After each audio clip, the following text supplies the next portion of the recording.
Umas 2 semanas antes era eu, o Herford. Não era não. O Marcelo Isso aí era um ano antes, num projeto que não deu certo. Eram paralelas. Eu não me lembro. Não era paralelo. Não, sabe por que não era paralelo? Fui eu que toquei esse negócio aqui. É que na verdade é assim, a gente ficou muito amigo viajando com o Kais.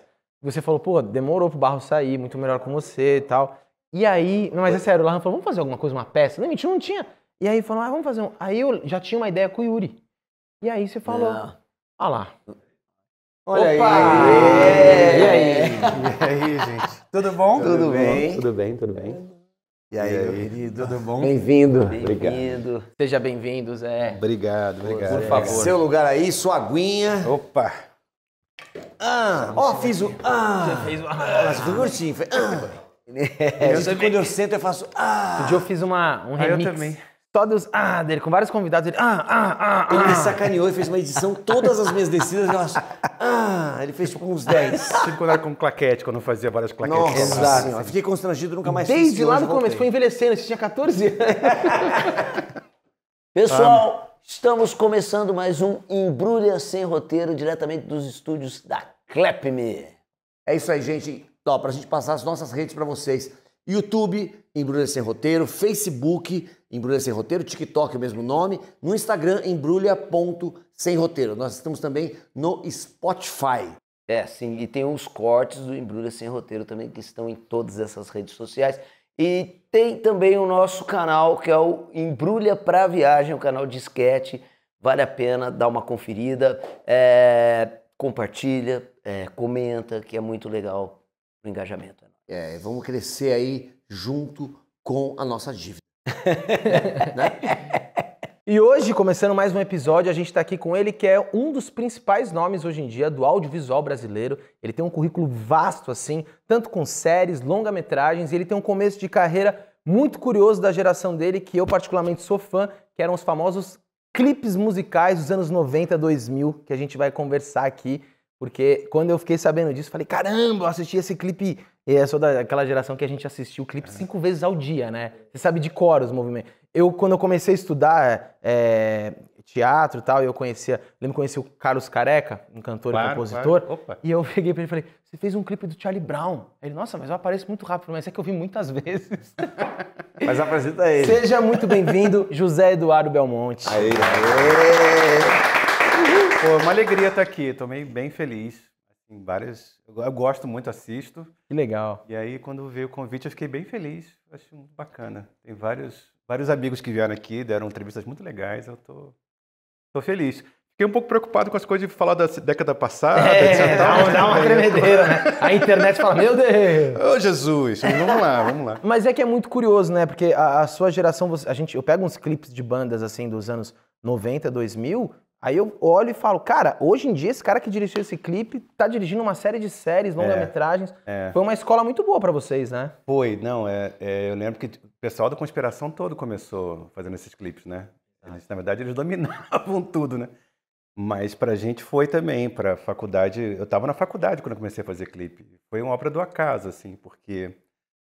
Na verdade, meu primeiro sonho era ser músico, mas eu era um péssimo. Então, todas as bandas me expulsavam. Aí um dia eu caí na real e falei, vou fazer cinema, tem uma faculdade aqui em Brasília, morava em Brasília. Mas todo mundo tinha banda em Brasília nos anos 80. Então era difícil. Tô falando o que estava acontecendo. Mas você pegou a efervescência. Peguei, foi muito bacana, porque quando a Legião Urbana estourou, assim, e a gente era muito louco, a Plebe Hood dava show nos intervalos de festa de colégio, assim. A gente falou, que banda ruim, gente, que troço ruim. Mas aí fez sucesso. A gente não, porque a música, o som era muito ruim, porque a gravação, assim, os instrumentos, enfim, era muito complicado. Mas depois, quando a gente foi ouvir, caiu na real. Falou, cara, essas bandas são muito legais. Na verdade, a Legião Urbana a gente já curtia antes de estourar. Aí comecei a conhecer mesmo as bandas. Porque na cena ali de vocês já rolava bastante, né? Isso aí tô falando bem pra trás, em 83, 84.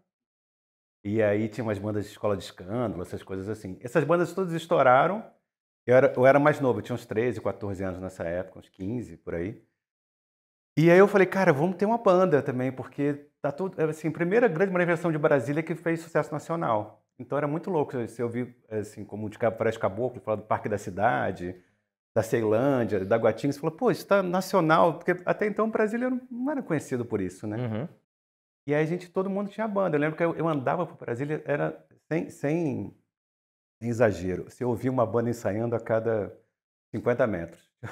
Uma banda tocando, a banda Mas eu não tocando. duvido, porque Era o que tipo Manchester, surgiu... assim, nos anos 80. É, né? Mas devia ser muito legal, porque assim, você deve ter ido em vários shows do Fui. Legião, no comecinho, que os caras, sei lá... Paralamas. Eu vi um show do Legião, vi um show da Plebe Rude, quando não era Plebe Rude, chamava Caos Construtivo o nome da banda. Foi esse som que não dava pra ouvir nada, eram duas meninas cantando junto também.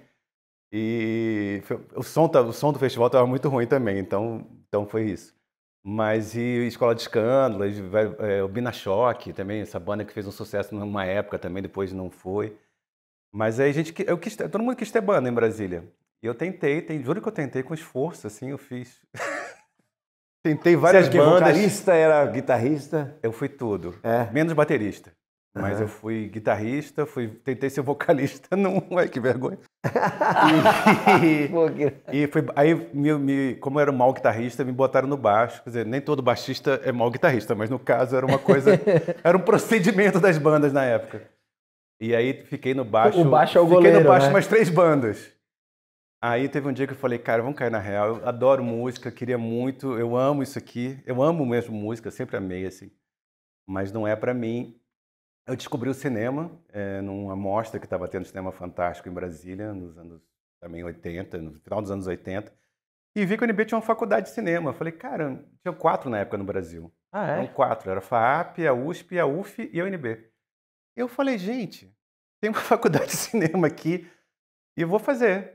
Só que foi a decisão mais errada da minha vida, porque o cinema, a produção em Brasília na época era um curta a cada 2 anos. Nossa, é O verdade. Collor assumiu. Assim que o Collor assumiu, acabou em Embrafilme, não tinha cinema nenhum.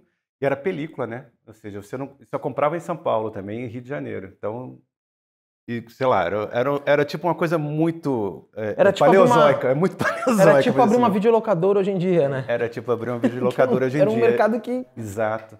Caramba. Mas as coisas foram acontecendo. Eu comecei a fazer videoarte, essas coisas também que eu também via. Aí um dia os meus amigos músicos, começou a MTV no Brasil, um dia os meus amigos músicos falaram, cara, a gente está precisando de um clipe. Você não faz cinema, você não quer fazer para mim?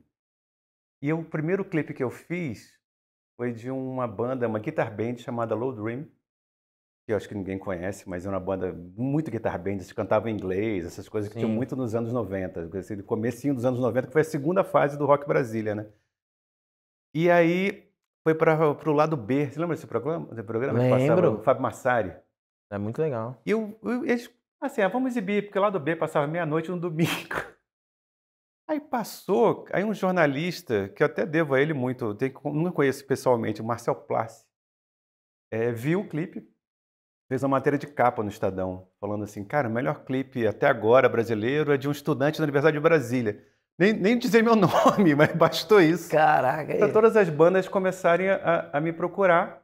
E aí teve um dia que eu nunca vou esquecer isso, cara. Os Raimundos chegaram eu trabalhava num centro de produção na universidade. Os Raimundos estavam na antessala, que queriam falar comigo. Até o segurança ficou preocupado, porque o cara se vestiu meio assim, diferente. Mas todo ele já mundo. era o Raimundos ou ainda era aquela Não. banda que abria show do Titãs, né? Não era nem isso. Nem isso. Nem isso. Eles tinham uma fita cassete demo. Caramba. olha. E eles falaram, cara, a gente quer fazer um clipe com você, porque ficou legal, etc. Eu vi o clipe que vocês fizeram da Low Dream, eu queria fazer um clipe com vocês. Demorou 6 meses para a gente conseguir fazer o clipe. Nesses 6 meses, a Banguela descobriu os Raimundos. Começou a se organizar para contratar, eles não tinham contratado ainda. Eu fiz o Nega Jurema, o primeiro clipe deles. Nossa. Qual que tem o Nega Jurema, depois tem aquele da bicicleta, né? O da bicicleta não fui eu que fiz. Bicicleta, eu esqueci o nome até do diretor, eu conheci ele na época. Mas vários... É o primeiro clipe, né, É o primeiro clipe deles. Sucessaço. Não, isso virou finalista do MTV Awards na época. O Sepultura ganhou, a gente ficou lá entre os 5 finalistas do MTV Awards na época. E aí eles estouraram, Raimundos estourou, aí várias bandas começaram a me procurar. E aí realmente eu fui fazendo, isso, tinha muito clipe alternativo também, né? Tinha muito clipe nacional que começou a profissionalizar, né? A Conspiração começou a fazer. Alguns diretores de publicidade começaram a fazer também, porque viram que era uma boa plataforma também de portfólio, assim. Até que um dia o Pato Fu me chamou Nossa. e eu fiz um clipe pro Pato Fu e aí o Raimundo já bem sucedido falou, vamos voltar a trabalhar junto, porque a gente gostou muito desse clipe, enfim, a gente está aqui, agora a gente já consegue já... Agora tem verba. Tudo que Agora você a queria, gente tem, tudo exatamente. que você queria ouvir. Não, porque a gente fez o clipe dos Raimundos o primeiro com 3 pessoas na equipe, uma coisa louca. Assim. Nossa.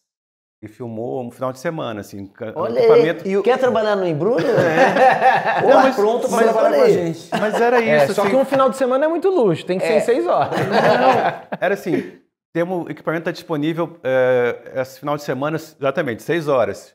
Vamos filmar um pouquinho aqui. Aí, uma semana depois, não, tem equipamento de novo aqui, vamos filmar mais um pouquinho. Nego Janeiro foi assim, a gente filmou em 6 meses. Caramba. E o teu processo, e o processo criativo do clipe também é da tua direção? Eles vinham com, a gente quer fazer uma parada, ou vocês que desenhavam isso, né? Olha, no clipe da Lodream eu fiz um roteiro super, eu planejei tudo, assim, foi uma coisa muito planejada. Mas nos Raimundos era muito interessante, o processo deles era um processo realmente, parecia uma jam session, assim. Todo mundo solando ao mesmo tempo. Imagina. Eu fazia umas reuniões, todo mundo dava ideia. Eu não sabia como concatenar aquilo, porque era tanta ideia diferente, tipo assim, se a gente fizesse uns médicos numa mesa de operação com uma pizza, e depois a gente filmasse na feira. Eu falei, cara, isso não concatena. Porque imagina, uma coisa é uma sala de roteiro com pessoas que estão acostumadas com o processo. A coisa são músicos que o processo criativo deles está em outro lugar, né?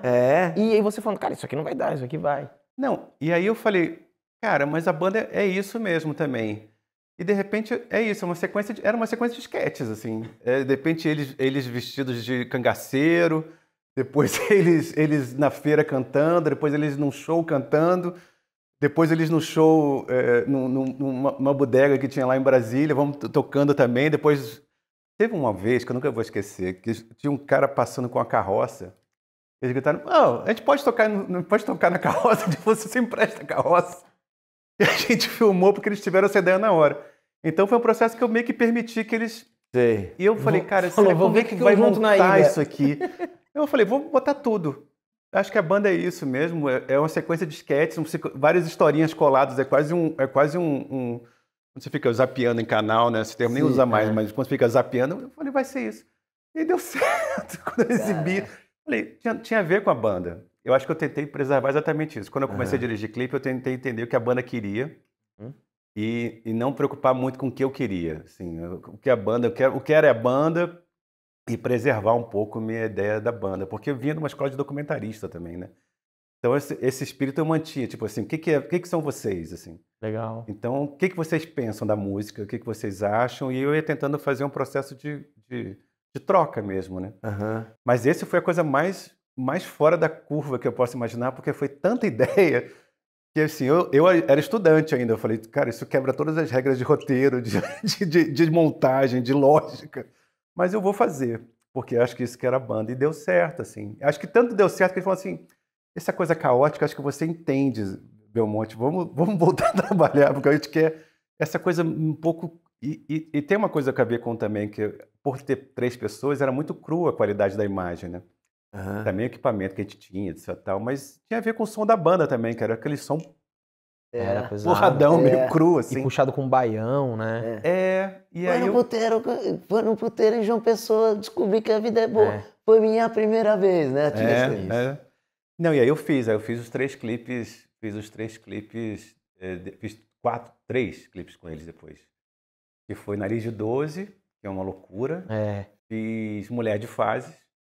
Mas aí foi o que consagrou a banda como uma das maiores bandas do rock ali, né? Quando eu vi aquilo, eu falei, cara, isso aqui os caras criaram um hit, assim. Né? Eu fiquei muito impressionado. E A Mais Pedida, que eu fiz também. Mas aí com dinheiro já da Warner, já tinha um dinheirinho. Aí já tinha umas 4 pessoas no set de filmagem. Já tinha uma equipe, tinha pré-produção, tinha tudo já. E dava pra você falar assim, não, querido, essa aqui não vai entrar, essa ideia não vai entrar, isso é muito fora da... Não, aí eu consegui no Mulher de Fases, eu consegui criar um roteiro, mas tentando preservar essa mesma ideia que eles queriam repetir. Aí você vai ver Mulher de Fases, é cheio de ideias. Uma hora gravado no rodeio, uma hora eles têm um teatro, uma hora um teatro infantil. Mas é isso que eles queriam também e a gente conseguiu. Aham. E eu lembro que era louco, porque aí na época eu já era um curta-metragista de festivais e tudo. Eu tinha até ganhado um prêmio, uns prêmios mais ou menos legais, assim. Uhum. Mas quando a gente ganhou a MTV Awards, eles ganharam a MTV Awards, né? Mas a gente ganhou a MTV Awards. Cara, parecia que a gente tinha ganhado o Oscar. As pessoas me ligavam, porque na época a MTV tinha Muito. Nossa muito Senhora, valor, total. muita aderência, né? E foi uma experiência muito interessante essa época da MTV, né? Acho que muita gente, é o que você falou, muita gente surgiu dessa época. Assim, o Andrucha fazia os clipes, o Cláudio Exatamente. Torres fazia os clipes, muita gente. E o videoclipe ajudava a criar a identidade da banda, né? Sim, Porque você falou dos anos 80, era muito sonoro, o rádio, né, e tal. Os anos 90 nos anos 80 surgiram os primeiros videoclipes mega produção lá fora, né, que tinha no Fantástico e tal. Mas as produções bacanas aqui no Brasil foi nos anos 90, 2000, né? não, você viu os clipes lá fora e viu os nossos, falou, que tristeza. Quanto orçamento, a gente nem tanto. Mas foi uma experiência, era muito legal. Porque juntou duas coisas que eu adorava, assim, que era música. Eu já fazia um pouco de videoarte, então você tinha umas certas experimentalismos de textura, né, de edição. Que eu trouxe um pouco para... Claro que com o Raimundo não dava para fazer videoarte, mas eu trouxe um pouco para as experiências com clipe. Cara, e era muito legal. Era muito legal, porque de repente você fazia um troço, no caso do Nega Jurema, uma coisa de fundo de quintal mesmo, assim. E de repente ganhava uma projeção nacional, né? Isso antes de surgir a internet. Quer dizer, A internet não existia, porque hoje a internet, isso é comum, né? Você conseguir fazer uma coisa realmente em casa, no quarto, e de repente isso viralizar. todo mundo vê. É. Mas na época que você fazia uma coisa no fundo de quintal, ninguém via. Saía em rede nacional, que era o caso da MTV. E aí a gente ficou muito impressionado com isso, que de repente estava lá em Brasília, filmando com 3 a 5 pessoas, equipamento não tão bom. E de repente estava lá em rede nacional e as pessoas vendo toda hora, né? Porque tinha isso também. Muito. O Mulher de Fases passava, era isso, umas 5, 6 vezes por dia. O que foi legal, porque assim, eu devo muito ao clipe, não só por ter estudado muito, porque realmente foi muito uma escola de experiência prática, eu estava na faculdade ainda. Mas os clipes, quando iam para a MTV, o mercado publicitário falou assim, quem é esse cara? Exatamente. E aí eu comecei a fazer comercial que começou a dar dinheiro para eu conseguir fazer meus curtas. Porque na época não tinha edital ainda. O edital começou a ter em 95, com o governo Itamar. Tudo era independente ainda Tudo era nessa independente, assim. Começou a voltar a ter dinheiro a produção cultural, um pouco que chamam de retomada, né? Retomada do cinema. Então, meu curta de formatura foi bancado com dinheiro de publicidade, que só aconteceu por causa dos clipes. Porque os caras viram os clipes e falaram, pô, esse troço está acontecendo aí, quem é esse diretor? Então, eu virei diretor muito jovem, assim, até... Não quero tirar onda, não, mas é verdade, porque Não, 23 anos eu estava dirigindo publicidade, 25 eu Nossa, estava E dirigindo. aí você já estava aqui em São Paulo? Não, eu me mudei em São Paulo em 2002. Até os 32 eu fiquei lá em Brasília. A Conspiração é de Brasília? Não, Conspiração Filmes? É. Não, é do Rio de Janeiro. Ah, tá. Mas a gente se cruzava um pouco, porque era isso, assim, a gente acabava se vendo um pouco aqui na Afonso Bovero, né, que era onde era a MTV. Isso. Então a gente às vezes se cruzava nos MTV Awards, a gente se cruzava e tudo, mas a Conspiração, ela acabou, de certa forma, ela conseguiu um padrão de qualidade muito alto, né, assim, ela trouxe um padrão de qualidade muito alto de produção e também de entrega. Então eles, de alguma forma, acho que foi o primeiro onde se viu a Conspiração, né. Assim, eles fizeram um clipe da Marisa Monte, acho que é o primeiro grande clipe caro que foi feito no Brasil, né? que é aquele Segue o Seco, né? Sim. Eu lembro, nossa, isso aí é um filme que passa na minha cabeça, assim, mas a gente se cruzava, mas Conspiração era do Rio de Janeiro. Mas a assim. direção em publicidade, você continuou fazendo em Brasília, é isso? Aí que foi o mais maluco. Tinha mercado lá para... Não tinha tanto mercado, a gente fazia eu comecei fazendo uns varejos, assim. Campanha política. Fiz uns varejos assim que hoje eu olho para trás, mas eu tinha 23, 24 anos. Não, tudo tá bem. tudo certo, né? A gente, como ator, fez um monte de varejo, Nossa né? Senhora. Não, nada contra o varejo, acho bacana, mas se for pensar assim, era essa coisa, sabe como é que a gente já fez varejo? É isso, você entrava às 8 e saía às 11, com troço para montar às 4. Mas, Sim. foi ótimo com uma escola também, como de rapidez, mas aí eu fui fazendo uns comerciais que as pessoas foram vendo, aí tinha shopping, as telefônicas ainda eram localizadas, né? Hoje as telefônicas controlam, né? São nacionais, mas na época era uma telefonia para o Centro-Sul. Sim. Então fui fazendo telefonia e aí eu fui fazendo comercial de governo. fiz o Ministério da Saúde, aí comecei a fazer uns comerciais caros, assim, comerciais de... Eu até lembro, meu primeiro comercial caro foi um comercial do Ministério da Saúde com o Câmbio Negro, que é uma banda de rap que estava na época, por causa dos clipes. Olha aí. O cara faz clipe, isso aqui é um clipe, vamos chamar um diretor de clipe. E alguém aqui de Brasília. Foi uma experiência muito interessante também, porque aí eu comecei a trabalhar com orçamentos que eu jamais imaginei na vida. E aí eu fiz os comerciais com, isso parece muito paleozoico, mas comerciais com Panavision, sabe? Aquelas câmeras grandes e tal. Aí eu fui ganhando uma experiência de fazer uns comerciais grandes. Eu fiz comercial até 2000 e pouco, quando eu falei, cara, eu sou diretor, eu quero fazer cinema. E aí meu filho tinha nascido também, eu falei, cara, agora é a oportunidade de... começou a ter mais verba para fazer produção, e aí eu fui definitivamente para o cinema. Assim. Aí bissextamente eu comecei a dirigir uns comerciais aqui em São Paulo, mas assim, bissextamente, essa palavra existe? Não sei, né? Não, mas assim, existe, esporadicamente... Existe. Mas é boa, se você não questionasse, eu já ia anotar aqui. Bissextamente. Já ia falar amanhã. Já ia usar no próximo podcast. O cara já chega falando difícil, né? Eu fiz uns comerciais de banco, eu fiz umas coisas muito, muito esporadicamente, eu fiz uns comerciais, assim. Cidade de Deus, Fernando Meirelles, nesse período? Eu não lembro. É um pouquinho depois. É um pouquinho depois? 2002, 2003. Que eu pensando nessa transição, os diretores de publicidade, que não são diretores de publicidade, mas que estavam na publicidade, né? que exatamente sentem essa necessidade artística de Mas engraçado, né? Ele falando aqui, o Zé falando aqui, a gente, né, refletindo, você vê por que vieram da publicidade. Porque passaram um período, que é o período que se formou, que estava no Collor, tudo, sem ter incentivo nenhum para o cinema. Isso. Então, na verdade, era uma sobrevivência. Porque teve a ver um pouco com a linguagem, né? Porque, veio a linguagem do Cidade de Deus, então não sei o quê. Mas era pela sobrevivência também. Então, por isso que os caras vieram da publicidade. Que é um caso meio parecido com o ator, né? Que vai fazer publicidade, às vezes o cara estoura com um negócio assim, ele veio da publicidade. Não é que ele veio da publicidade. A publicidade pagava as contas dele, era a maneira que você tinha de fazer, né? E era uma doideira, né? Exato. E assim, a publicidade é muito engraçada, porque quando a gente fazia... a publicidade tem uma coisa muito engraçada, assim. Porque é uma coisa muito tensa. Eu não sei por que é tão tenso assim, o dia da publicidade. E é sempre um dando comida de rabo em cima do outro. Então começa com o cara lá de baixo. Ele não falou que tem que mudar não sei o quê. Daí o outro fala assim, tem que mudar não sei o quê. Você fala assim, cara, mas por que é tanta tensão assim? Porque eu acho que no filme o dono é o próprio diretor, né? E ali o dono é o Itaú, cliente. é o não sei quem, né? Tem aqueles 3 clientes que ficam ali olhando muitas vezes, né? E era uma correria, né, cara? E daí gravava, ficava 20 horas gravando e você fala assim, cara, mas gravou tanto. E vai 20 segundos de cena, muito Eu já fiz comercial, essa época dos anos 90, não sei como é que é hoje, mas eu tinha essas coisas, uns sets de 20 horas, uns sets de 22 horas.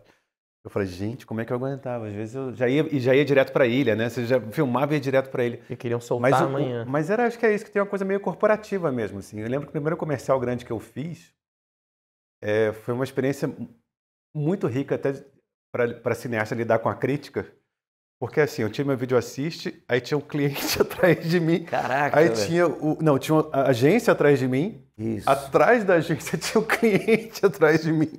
Eu falei, e ficava exatamente uma... Não é uma decisão só sua, né? É uma decisão que você tem que negociar com muita gente. Era o diretor de marketing, atrás dele o presidente do Brasil, o CEO da América Latina. Não, e daí os comerciais com várias instâncias de aprovação. Exatamente. Era um aprendizado de diplomacia, de negociação, de planejamento, que eu falei, cara, eu não teria. Publicidade deu muito dinâmica de set, mas deu também essa coisa de saber negociar, saber lidar com a crítica, né? Porque às vezes você pega uns clientes que não tem muito filtro. É verdade. Tô pagando, porra. Fala, ai, que droga esse plano. Eu vou esquecer que eu ouvi isso uma vez. Ai, que droga esse plano. Caraca, né, velho? Zé. E o cara não entende nada, não entendia nada de nada, o cara tava dando... mas era um pouco isso, acho que é exatamente um outro, mas acho que eu não sei como é que é hoje, mas na época eu comecei mas tinha um pouco acho que ainda tem Faz tempo que eu não faço publicidade, mas tem essa negociação sempre, né? Sim. E Zé, assim, você é um cara muito rápido, né, nas suas produções e quando você começou aí essa pegada do cinema, era você mesmo que fazia os seus projetos, fazia a produção, executava tudo? Eu tinha minha turma de cinema eram 4 pessoas, né? Na época, exatamente isso também, uma turma pequenininha, mas eu tinha certos grupos agregados que queriam fazer cinema também, e a gente era uma turma. É óbvio que eu tive que aprender tudo, porque de alguma forma eu adorava edição. Eu editava nessas ilhas BVE. Nossa, a gente está falando coisas muito paleozoicas aqui. Mas eu editava nessas ilhas que você cortava com o dedo e fazia fusão com alavanca. Caramba. Era maravilhoso isso, era uma coisa muito lúdica. Mas eu fui aprendendo várias coisas e eu produzia, dirigia, mas eu tinha muito apoio dos meus colegas também. A gente era uma turma muito bacana, assim. Mas a gente sempre se revezava. Eu fiz muita câmera para os meus amigos, eu fiz muita edição, fiz som. A gente ficava realmente se revezando. Era uma cooperativa Eu ali. acho que isso é uma coisa bacana de uma escola de faculdade de cinema, tem essa coisa que é bacana, porque você cria uma turma e você vai aprendendo tudo um pouco, você vai se revezando, assim. Tinha uma coisa muito parceria de Brasília. E foi quando Brasília também começou a ter um audiovisual um pouquinho mais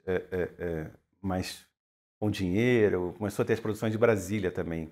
Claro que não se compara ao que é os eixos de produção grandes, como é aqui São Paulo, como é Rio de Janeiro, né? Mas tinha já alguma coisa, e eu fui aprendendo um pouco nisso. Eu escrevia, dirigia. Eu passei por quase tudo, mesmo maquiagem e cenografia. Eu passei por quase tudo. A única coisa que eu não sei é pintar e maquiar. O resto, alguma coisinha eu sei. Fazer o som eu sei, fazer a câmera eu sei. Mas foi um pouco isso. Mas isso a gente está falando dessa fase que você ainda estava conciliando com a publicidade, ou já nessa fase que você falou, cara, para tudo, vou fazer cinema? Não. Falando no comecinho dessa parte de clipe, até o meado dos curtas, até me formar, assim. Assim, essa parte de fazer tudo mesmo, de me produzir, até meu quarto longa, eu era produtor, diretor, roteirista, montador. Isso. Até o quarto longa, Aqui em São Paulo também, no começo, sim. porque eu fui meio com você, era bem no começo, o Millen, fazia peça com o Millen. Sim. O Millen já veio aqui com a gente. O Millen é o programa de estreia. Ele inaugurou os podcasts. Ele batizou o podcast aqui. Falou que estava fazendo pão, mas, pô, não estava fazendo pão. Que era pós-pandemia. Ele chegou aqui com pão, falou que estava fazendo pão, mas depois já pegou 550 filmes, não sei o que. O Millen é fantástico, cara, a gente ama ele. E naquela época eu senti muito isso, que não era uma mega produção, e você é uma pessoa super tranquila, assim, você leva um set de filmagem, é uma delícia. Assim, Opa! E nem parecia, né, que era, porque tinha aquele negócio, cinema, mas era uma coisa mais, vamos dizer, caseira, não sei se era isso. O termo elegante a gente pode chamar de guerrilha. Guerrilha. É um termo mas era um cine guerrilha mesmo. Esse particular que a gente fez era muito sem dinheiro. A gente fez um filme que é isso também, porque os primeiros filmes eram tipo primeiro emprego, né? Você não ganhava edital porque você não tinha currículo. Não tinha um edital específico para jovens realizadores ainda na época. Então, você tinha que meio que fazer seus próprios filmes. Então, eu na faculdade já cresci num esquema que vamos aprender a se virar, então a gente estudava como fazer um esquema mínimo, porque a gente não sabia se ia ter dinheiro um dia, então a gente queria fazer cinema. Então, cara, qual é a forma mínima de um filme? A gente ficava estudando isso. Como é que a gente vai resolver com mínimo? Contar essa história, né? Quando é que vai pro set com mínimo, assim? Contar uma história com mínimo. A gente foi um pouco aprendendo isso, e os primeiros longas, esse que você fez, o primeiro que eu fiz, foram feitos assim, vamos juntar um dinheiro, vaquinha, e vamos achar um formato para fazer esse filme com o dinheiro que tem. E logo já começaram a vir vários prêmios, né? Isso... Cara, mas o primeiro longa que eu fiz, que eu falei assim, cara, não ganho nenhum edital, porque eu preciso de currículo, não ganho edital nenhum. Eu cheguei para meus colegas de geração, era 2001, e eu falei, cara, a gente tem que fazer um longa, porque... Se a gente não fizer longa, a gente vai passar batida. Porque eu vi as gerações passadas de Brasília, que eram talentosas, mas não tinham feito longa, não tinham conseguido, né, fazer. Eu falei, vamos achar uma história muito brasiliense, vamos achar uma forma de fazer e vamos ver quanto é que o dinheiro que a gente tem, como é que a gente executa isso. É um longa que ninguém viu, que não ficou bom, mas foi ótimo como um entendimento do que era, como se resolvia muita coisa, assim, chamava Subterrâneos. Que é uma história que se passa num prédio em Brasília, que é tipo um centro comercial, só que num prédio bem brasiliense. Chama Setor de Diversões Sul, o prédio. A gente chama de Conic lá em Brasília. E, cara, era uma coisa que interessava muitas pessoas, porque é isso, você tem tudo que o centro tem, só que num prédio. Então você tem o Baixo Meretrício, você tem as igrejas evangélicas, você tem os sindicatos, você tem tudo. Tudo. E aí a gente fez, só que a gente não conseguia parar. A gente não tem como parar um lugar que tem 20 mil pessoas num prédio. A gente filmou, a gente fez chamou os atores e filmou como se fosse, como é que eu posso falar isso, assim, um teatro do invisível. A gente botou os atores no meio das pessoas, os atores incorporavam um pouco as ideias, se o telefone tocasse, ele atendia o telefone, se alguém na rua parasse e falasse com ele, ele incorporava um pouco a energia, para não parecer que ele era um ator e o outro não, então ele mudava um pouco o jeito de atuar para parecer, né? E a câmera, no começo, ficava escondida, mas depois eu falei, cara, as pessoas não ligam para você depois de você estar lá, as pessoas têm que trabalhar, precisam fazer coisa, não liga mais para a câmera. Os caras com câmera, como tem um bando de gente estranha aqui, tem os caras com a câmera também. E aí ninguém olhava mais para a câmera mais, e aí a câmera ficava já colada com as pessoas, os atores atuando no meio das pessoas. Era quase um documentário, assim, quase um espírito de documentário, só que foi muito interessante, porque você entendia o que era o personagem, só que você incorporava as circunstâncias, assim, e você incorporava um pouco a energia do que estava acontecendo. Você tinha até o filme tinha uma história até, mas era muito mais uma experiência de 2 dias no lugar, de vários personagens naquele lugar. Com essa ideia, assim, o filme era meio que meio novela vague nesse sentido, assim. E eu falei, cara, essa experiência não deu certo, quer dizer, o filme, tem gente que gosta do filme, tá? Mas eu achei, na hora eu falei, putz, esse filme podia ser um pouco mais interessante, assim. E quando eu vim para São Paulo, foi aí que a gente se conheceu. Eu falei, vou repetir isso. Vou repetir aqui em São Paulo, porque também cheguei em São Paulo agora, vai ser difícil ganhar edital, etc, tal. Sou um diretor novo ainda. Eu tinha até feito o filme com dinheiro, já que foi a Concepção, que foi onde eu conheci o Milen, que foi feito em Brasília, mas eu tinha acabado de mudar para São Paulo. Eu repeti a experiência, eu fui para o centro de São Paulo, era perto da Cracolândia, a ignorância dá muita coragem, né? Eu nem sabia disso, a gente foi filmar lá perto da Cracolândia. Mas é isso, a gente tinha uma história, filmou num hotel chamado Hotel Paramount, que é no centro, e 2, 3 atores, e que era o núcleo principal, mas é isso, às vezes o filme começava no quarto de hotel, e aí terminava no bar embaixo, descendo a escada, a câmera não desligava. E assim, as pessoas apareciam, as pessoas esbarravam.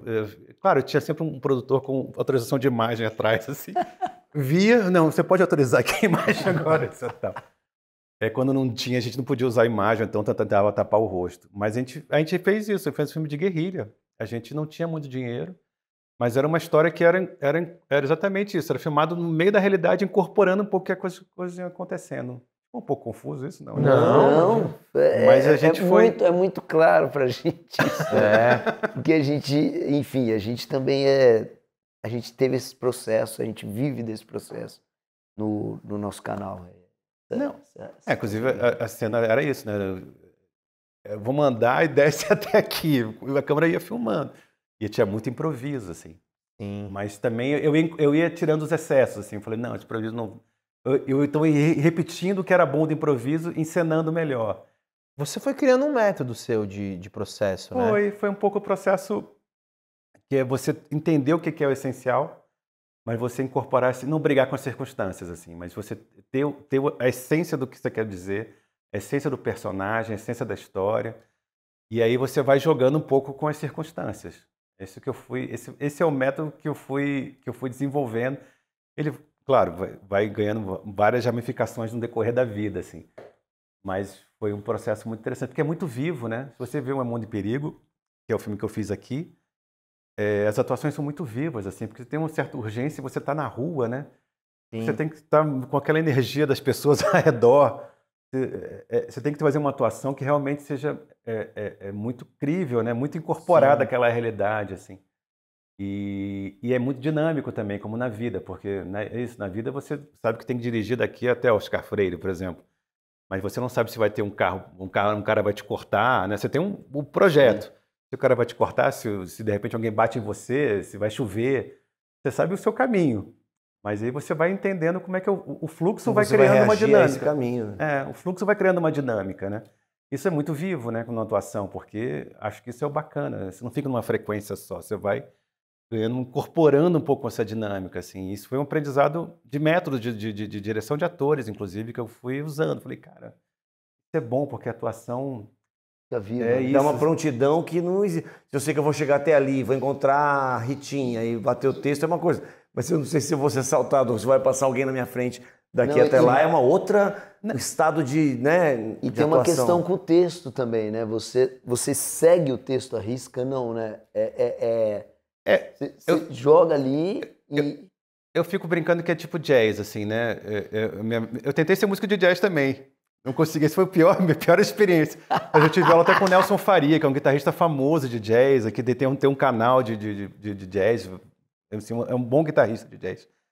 Mas... Isso foi depois? Você já trabalhava com cinema? Não, isso foi na minha tentativa de ser músico. Eu Ele tentei vai ser músico voltar, de jazz. daqui uns 10 anos vai ter uma banda. Ele vai pode mudando ser. o gênero.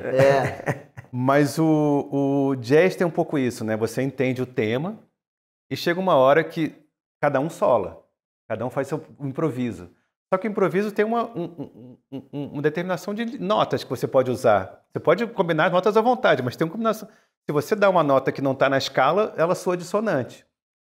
Então você entende que você tem um universo de possibilidades.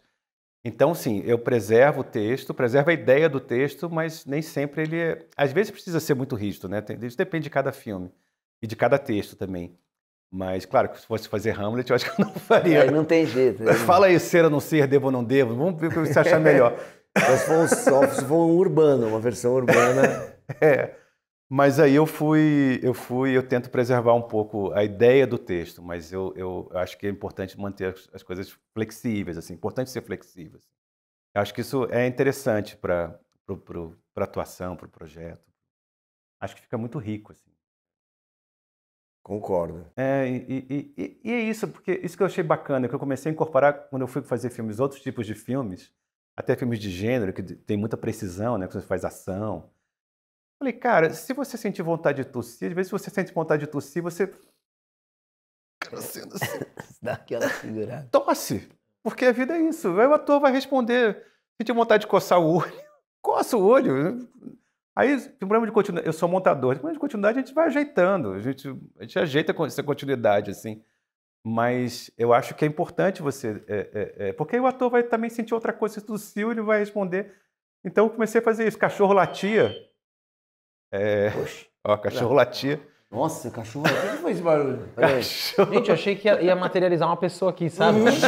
Atenção, vocês Pior foram chamados para uma missão. Exatamente. Zorg. Pior que parece Vem do que saiu. futuro. Exatamente. Pra falar pra vocês. Caraca, Ô Zé, velho. e você falando desse seu começo, muito, até falando dessa experiência na faculdade, nesse rodízio de funções, uma hora eu estava dirigindo um filme, no do outro eu montei, no do outro eu fiz o som, e aí você falou que você também hoje é montador. Você ainda, hoje nos seus projetos, você ainda desenvolve continuamente mais de uma função? Como é que hoje é a sua metodologia?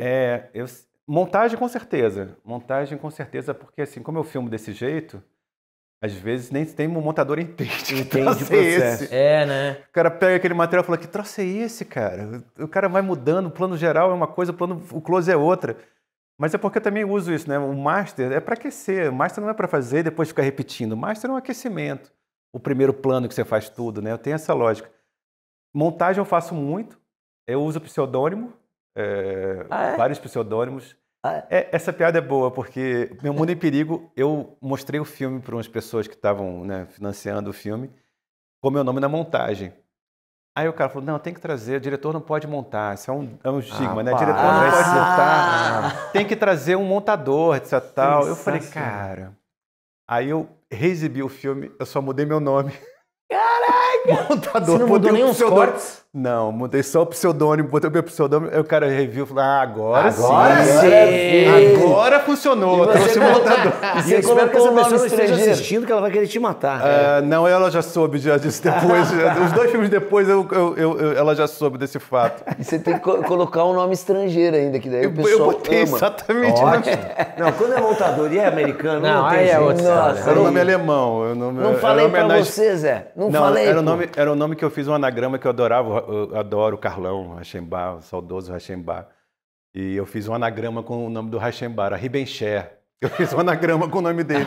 Maravilhoso. Que Era maravilha. Fred Ribencher, o meu. E até hoje você assina assim? Não, aí eu comecei a... Porque uma vez eu Você dá ganhei... oportunidade para outros pseudônimos. Inclusão. Porque uma vez eu ganhei um prêmio em dinheiro e eu tinha que convencer as pessoas que eu era o Fred Ribencher. Aí eu faço mudanças com o meu próprio nome, assim, o meu nome, eu tenho Santos, né, eu fui botando os outros nomes que eu... Meu nome hoje é um nome que eu posso tirar do meu nome mesmo, assim, mas no começo... Ué, mas isso serve como prova?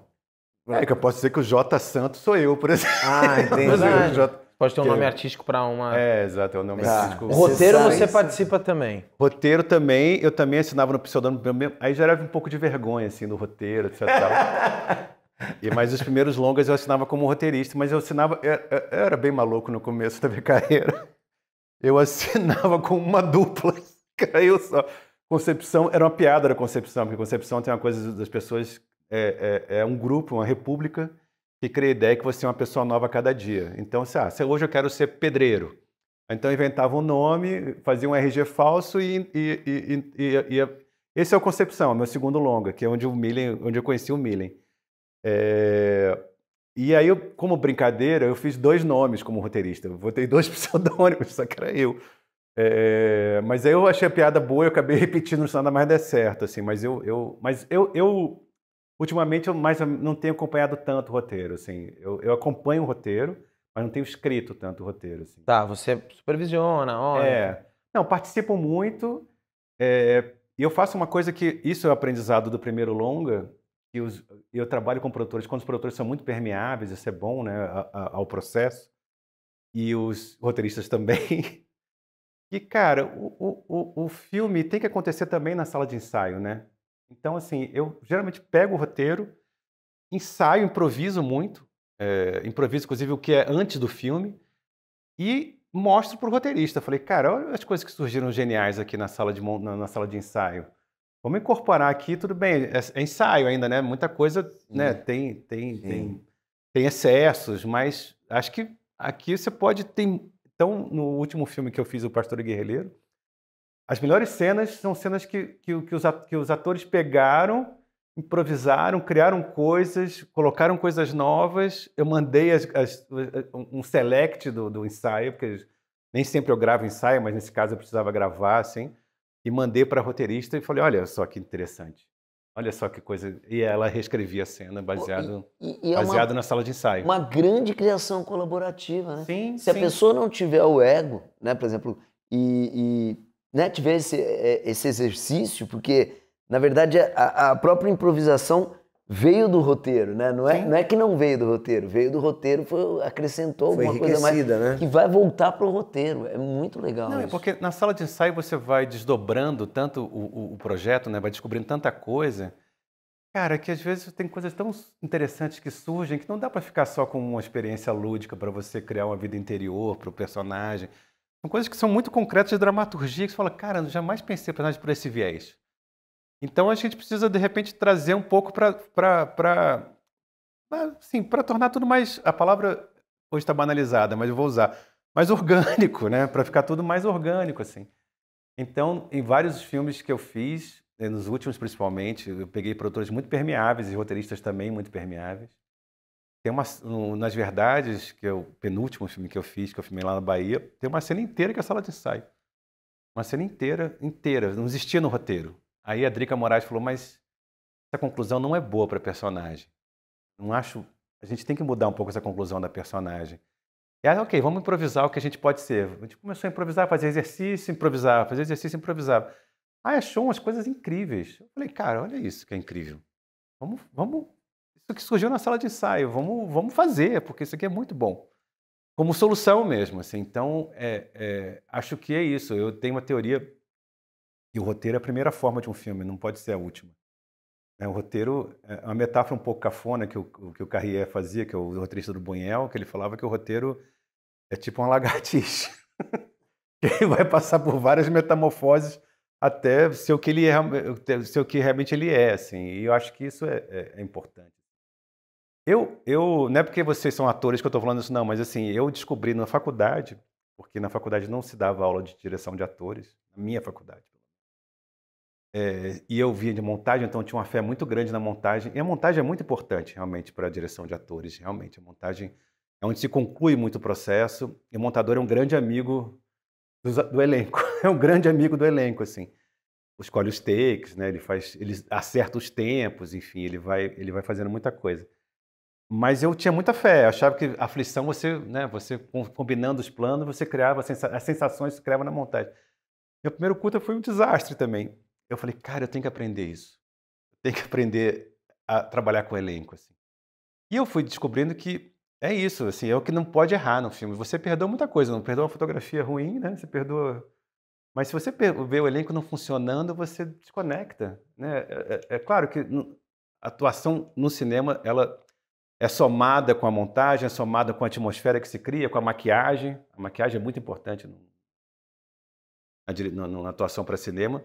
Mas é onde você se conecta, né? É onde você se conecta com o filme, é com o elenco.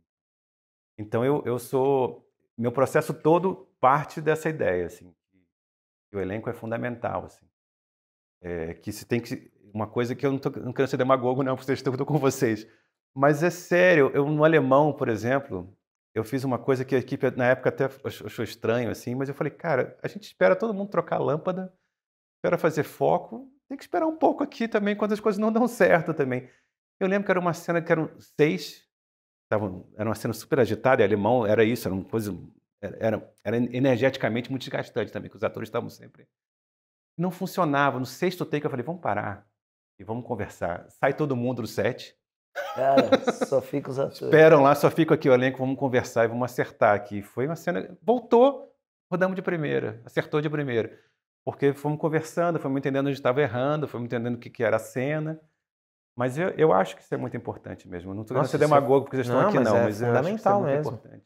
E é muito legal você ter essa percepção lá atrás, falar, cara, como é que eu vou conduzir? Porque é isso. Às vezes, se o diretor não souber conduzir o elenco, ele perde, às vezes, alguma coisa muito boa que tem ali dentro daquele ator que ele não conseguiu extrair, né? Também não jogando só a responsabilidade pro diretor, mas é uma comunhão, né? A comunhão, a palavra é essa. E isso que você fez é muito bom, de deixar todo mundo à vontade ali, porque faz parte também do processo criativo você se sentir à vontade, né? Se sentir pertencendo àquilo, né? Acho que todo mundo já passou por experiências em todo projeto de tipo, gente, a luz vai cair, gente, o set, hora essa. Nossa, fala, cara, agora eu não posso errar nada, meu Deus do céu. Não, e pior quando você faz certo e de repente, pô, o som aí deu problema. Nossa, aí ou o foco, putz, errou porque...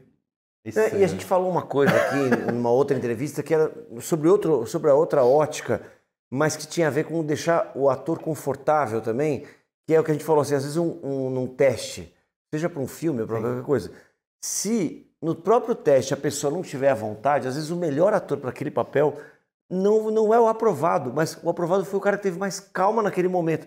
E às vezes se você deixa todo mundo à vontade para fazer um teste, confortável, um outro cara teria pego porque ele é o melhor cara para fazer o papel, mas a pressão, seja ela no teste ou no próprio set de filmagem, você não tira o melhor do cara, né? Eu sou um cara que funciono pessimamente com pressão. Seja a pressão tem gente que fala, porrada. Pra mim, quanto mais eu tô me sentindo pertencente àquilo e tranquilo, vai vir o meu melhor. Eu acho também. Acho o teste um troço terrível. Vou falar que pro diretor também é um troço terrível. Eu procuro não fazer. Assim, ultimamente, como tem muitos filmes que às vezes vieram até mim por produtores, então, às vezes tem esse ritual, assim, nos primeiros eu preferia conversar, conversava com você, eu te dava, assim, quando era normal dar o texto inteiro, a pessoa tinha tempo para ler, e na conversa você vai sentindo um pouco, porque, na verdade, a grande questão, a grande arte do teste é você achar a energia certa, né? Não exatamente se a pessoa deu o texto X ou Y, E decorou, mas se a pessoa né? tem energia para aquele personagem, se a energia vai colar, assim. E, obviamente, também tem toda uma combinação, porque às vezes, se é com fulano, vai funcionar melhor com cicrano, se é com... Isso tem as suas Sim. combinações, né? Mas eu acho o teste um troço difícil, assim, complicado mesmo, de você medir a pessoa com um pedaço de papel, que ela lê um pedaço do trecho, ela acertar, enfim, isso daí é difícil medir, assim, E se você muitas- você não tem outra experiência além disso. E muitas vezes, não, lógico, você escolhe pelo vídeo, né? Não aí nos últimos, aí o próprio diretor vai, mas às vezes é o assistente que vai lá e vai. Quer dizer, hoje já é self-tape, né? Putz, ainda hoje é self-tape, tem isso também. Então, hoje você é adepto da self-tape? Porque você falou, eu gosto do presencial, do Não bate-papo. tem mais muito esse jeito que fugir disso, tem? É que nem assim, eu era adepto da película. E aí? Não tem mais jeito. O mercado é dinâmico, assim, ficou meio mais complicado. Até acho que Sim. financeiramente esse processo do tem teste, isso. etc e tal, foi tornando-se, não sei, os filmes foram ficando muito mais caros também hoje, né? Verdade. Você E fazia hoje filmes... você tem a possibilidade de escalar um casting, tipo, ó, essa moça aqui é de Rondônia, mandou uma self-tape, né? Sim. No presencial, às vezes ficava num eixo um pouco quem tá aqui, né, na São Paulo. Eu Rio. fiz um sitcom agora pro Multishow que obrigatoriamente tinha que ter uma coreana. Uma das atrizes fez o teste da Coreia, veja bem, brasileira, e é isso. Caramba. Ela era brasileira, mas estava visitando a avó e não sei o quê. Imagina que horas o carro tinha que pegar ela.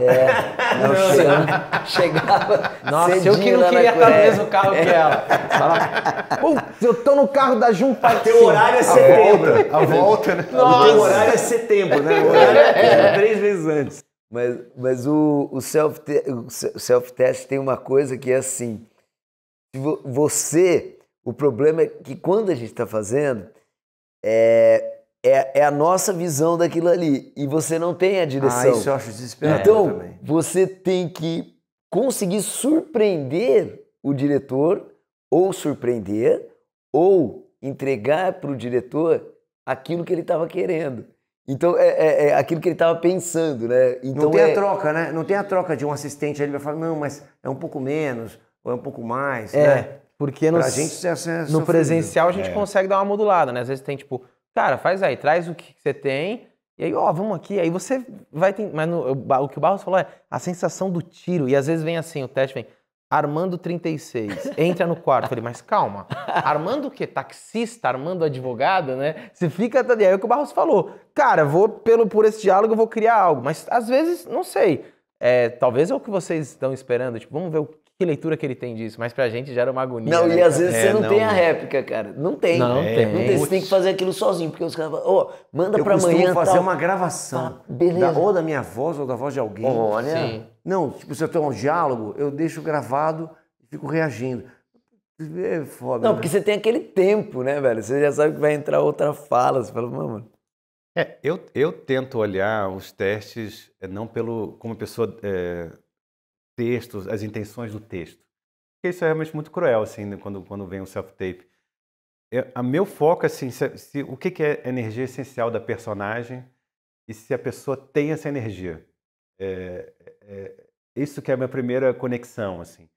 Aí tem, obviamente, com o grau de entendimento daquele fragmento, se ela Sim. entendeu ou não, o que ela entendeu daquilo pode ser Mas a gente tem que dar tem que ter muito discernimento e contextualizar muito, porque se você for olhar o teste em si só, acho que você pode perder exatamente. Você já pode perder no presencial com todos... Acho que eu já tive erros de escolha já, por causa um pouco disso, assim, de percepções, de pressões, de muitas circunstâncias. Um filme pode dar errado por várias coisas, né? Porque é um caminho tão cheio de quebra-mola, tão cheio de buraco. Mas eu tento preservar essa ideia do que, se há uma conexão, se há um ponto de interseção entre a energia do personagem e a energia do ator, da atriz que fez o teste.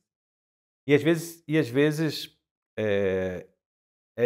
é uma grande arte, né, que a gente muitas vezes tentar entender o que está por detrás daquilo, né? Não olhar só o teste em si. Assim. E também tem uma capacidade, quando é um produtor que te chama, tem uma capacidade de convencimento de falar, não, é essa pessoa. Assim. Hoje, a ideia de publicidade é isso, né? A publicidade é exatamente isso. É provável Isso um que eu ia falar ator com 500 agora. pessoas. Eu ia te falar agora, eu não sei a tua realidade, na tua biografia, se você tem ultimamente, porque você também trabalhou com a Globo e tal, mas se você tem experiências com esses streamings. O que me parece hoje que os streamings, a Netflix, a Amazon, são os novos caras da agência atrás do diretor, né? Que com uma pressão, às vezes, todos nós aqui passamos por situações que saudade minha quando o diretor tinha esse poder de decidir, falar, não, o Lahan é o melhor professor. Eu já sei por caminhos outros, e muitas vezes eu não passei, não é nem porque o diretor não queria, eu já fui indicado pela autora. Cara, eu quero o Lahan, mas a Netflix barrou. Porque aí é porque não quer, ou os seguidores, ou aí é um universo. Então, parece que hoje os streamings são a nova agência, que não é o Itaú, né? Mas que estão atrás ali. Como é, se você teve essa experiência e se essa pressão te atrapalha na criação, né? É uma nova negociação. É uma nova negociação. Acho que a experiência de publicidade é muito parecida às vezes, né? Porque você tem que... Eu nunca trabalhei... Eu saí da Globo faz um ano, vai fazer um ano agora que eu saí da Globo. O processo lá era incrível, assim. Acho que tinha uma certa... Nas experiências que eu tive, realmente tinha muita liberdade. Assim. É muito bom, assim, o processo. Mas eu acho que... Mas fiz muitos filmes com produtores me chamando, então tinha uma negociação permanente de querer fulano, de querer cicrano, e que você ficava negociando e convencendo e tentando nesse processo. Acho que passa muito pela experiência da publicidade, realmente, que eu vivi. Você tem muitas instâncias para provar e muitas coisas que, às vezes, nem sempre é dramaturgia. Eu nunca vou esquecer uma vez um comercial que eu ia fazer, que a melhor atuação era aquele ator. Mas aí o diretor de marketing falando, mas esse não é no perfil dos nossos clientes. Caraca. E aí entrou um outro ator, que não foi tão bom. Aí eu acho que às vezes nem sempre a pessoa está focada na experiência total, né? Às vezes a pessoa está olhando...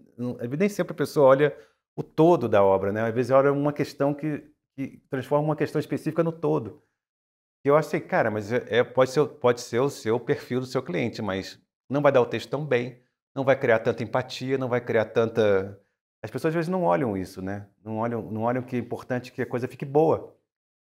O mais importante, às vezes, é e ficar bom é um troço muito subjetivo, eu sei, mas ser bom é interessante. Às vezes as pessoas colocam muitas regras, às vezes meio de manual, assim, como se fosse uma cartilha, né? Como se fosse uma arte objetiva a nossa arte.